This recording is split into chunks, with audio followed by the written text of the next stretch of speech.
একটু আগে এক ভাই বলছিল আপনি তো খানি না হুজুর, 1 চামচ কি 1.5 চামচ ভাত খাচ্ছেন, খানি না। তাই আমি বললাম যে আমি কম খাওয়া হুজুর, কারণ নবী সাল্লাল্লাহু আলাইহি ওয়াসাল্লাম কি শিখিয়েছেন? তিনি বলেছেন আমরা যা খাই না,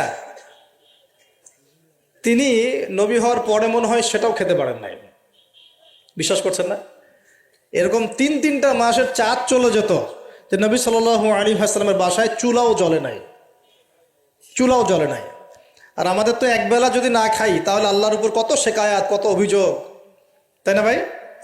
আচ্ছা, তারপরে তিনি বলছেন একজন ব্যক্তির এতটুকু খাওয়াই যথেষ্ট যে কোমর মেরুদণ্ড সোজা করতে পারে, আল্লাহর ইবাদত করতে পারে। আর যদি তোমাদের খেতেই হয় তাহলে পেটটাকে 3 ভাগ করে খাবে। কয় ভাগ? 1 ভাগ খাবার রাখবে, 1 ভাগ পানি খাবে, আর 1 ভাগ এই শ্বাস প্রশ্বাস চলাচলের জন্য ফাঁকা রাখবে। কয়জন এর উপর আমল করে দেখাতে পারে? কতজন মানুষ আছে?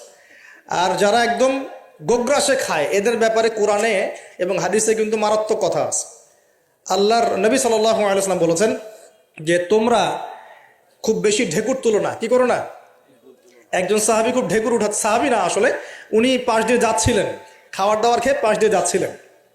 তো নবীজি তার ঢেকুর তোলা দেখে বলছেন যে তোমরা বেশি ঢেকুর তুলবে না, কারণ দুনিয়াতে যে ব্যক্তি বেশি পেট পুড়ে খাবে কাল কিয়ামতের মাঠে সে সবচেয়ে বেশি ক্ষুধার্ত থাকবে। বলেন নাউজুবিল্লাহ।